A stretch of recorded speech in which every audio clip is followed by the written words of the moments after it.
是小泽，今天呢就给大家分享一下这个鸵鸟圈怎么建设，然后就是注意哪些细节，就是给老铁们分享一下这个经验吧，就是。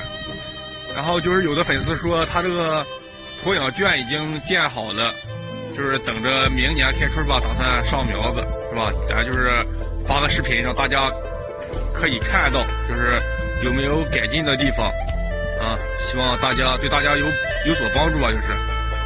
那咱们现在看看咱们的场地啊，咱们先来看看咱们的这个鸵鸟场啊怎么建。你像我这儿就是用的这个铁管，然后这就用着这个铁掐子掐着呢。大家要是想建的话，可以把这个铁管焊到这个里面也行，用电焊焊上，不用上这个掐子，因为上这个掐子它这个螺丝看到了吧，比较长，然后这个鸵鸟追逐打闹的时候，它要是顶到这个螺丝上面会顶出血，知道吧？然后我这里这个螺丝都带着这个螺母呢，带了2个螺母上，看到了吧？给这个螺丝带平了，这样就没什么事了。然后就是还有这个吃食的槽子，是吧？大家看到了吧？我这个槽子呢，给这个第一层的铁管是平着的，是吧？你要是太低了的话，它的鸵鸟的头比较小，知道吧？它是钻到这个缝里面来，它就出不去了。它这个鸟比较傻，它就会一直的往后遁。还有就是这个喝水的大盆一定要放在外面，知道吧？不要放在里面。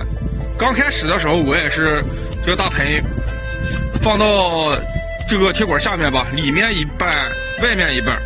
然后这个鸵鸟呢，它跑的时候，它看不到就会蹬进这个大盆里面，这腿就会把这个大盆呢蹬翻了无所谓，就是怕伤到它这个腿，知道吧？这个鸵鸟的腿一旦伤到，这只鸟就废了就。我们进到这个圈里面来看一下，就是这个旁边不是用这个铁板挡着呢吗？是吧？我让大家看一下，就是今年夏天的时候下雨特别多，它这个铁板这个下边这儿就是被那个雨水都冲了，看到了吧？来看一下这个地方，然后我用这个土挡了一下，现在又冲了。就这个鸵鸟，它这个跑的时候，有的时候是吧，它的腿会滑进这个里面，它在一踩腿的时候，这个铁板特别锋利，就会把它这个脚给拉破了，就是这都是那个安全隐患吧，就是大家要注意，把这个细节方面一定要做好。就是这个场地，你要是建好了，就是再检查，还有什么可以防范的没有，是吧？大家看一下，这个鸵鸟它特别喜欢这个人，你上哪儿去，它就会跟着你过来，看到了吧？咱在这个圈里面拍视频，这一群都过来了，抓一只摸一只大公鸟，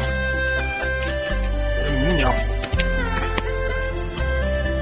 好了，今天咱就先说这么多吧，感谢大家的观看，就是希望此视频能给这个养鸵鸟的老铁呢带来一定的帮助，是吧？好，咱们下期再见吧。好看是